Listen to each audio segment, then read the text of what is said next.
Now, away from matters politics, is that 4 Kenyans have qualified for the finals of the second edition of the Mobile Film Festival Africa, where participants were tasked with creating a 1-minute long film using a mobile phone. From a pool of more than 800 submissions, Neha, Shah, Shandra, Daisy, Apondi and David Waronja, as well as Solomon Emuria, were among the 54 finalists selected. Here is how the review went of their short film on our weekly segment, Cinemas and Theatre.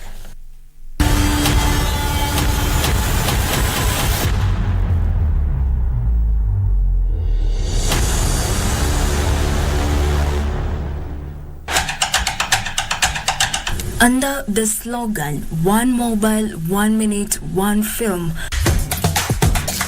it is a return for a second edition of the festivals meant to promote equity and eliminate financial barriers while challenging creative filmmakers to tell a compelling story in 1 minute.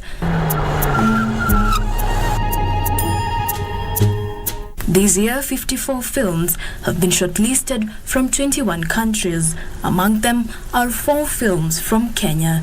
Meet Solomon, whose film was inspired by Senator Gloria Orwoba's campaign against period shaming to make his documentary titled Red Cycle.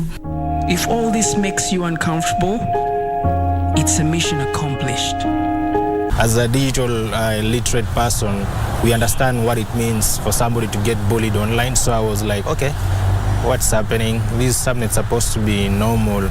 I had to research more to understand what's happening before we even did the film. Kito, the Karako, is walking one afternoon.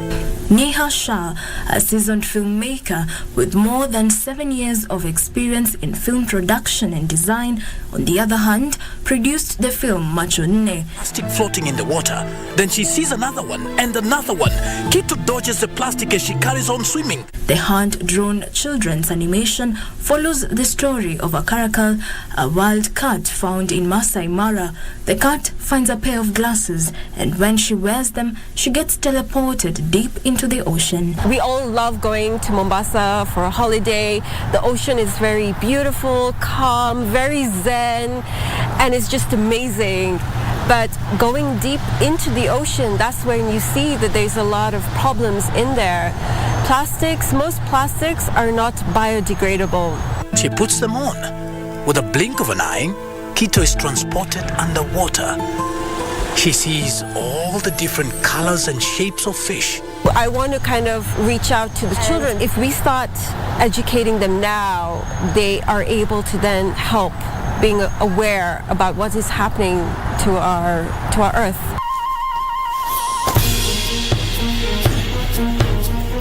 David Waronja, a renowned filmmaker, produced the short film First Gig, placed in the comedy section of the competition. So we came up with a story about these 2 guys who are embarking on a journey of becoming these crooks who are supposed to kidnap this guy. So it is their first day at work, so they didn't know what to expect, and so the story is formed around that idea.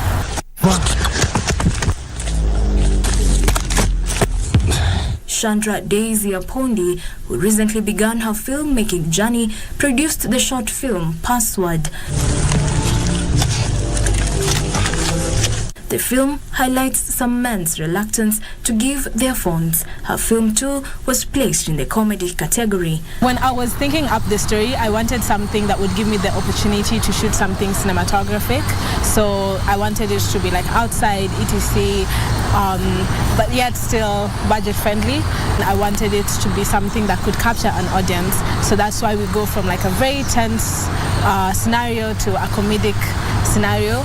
But how did the 4 filmmakers manage to cut down their whole production to a 1-minute film?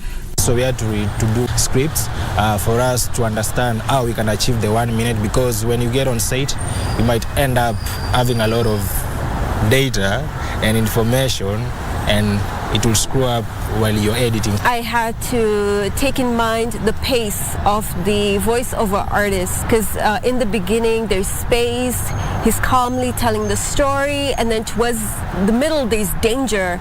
So of course the pace is really fast. I knew I wouldn't have the luxury of time to establish the story and then explain it to the audience and then move on to like the body of it and the conclusion. So I told myself I'm going to start at the climax of the story.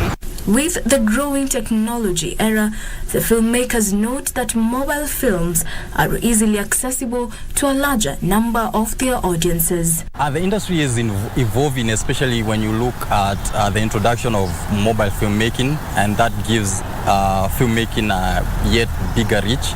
So you see more young budding filmmakers trying their hand in filmmaking, and the best place to start is using your phone. Under the themes One Mobile, 1 Minute, 1 Film, the films selected highlight important societal themes that cut across all genres, including comedy, fiction, documentary and thriller. Jacqueline Masharia for Cinemas and Theatre.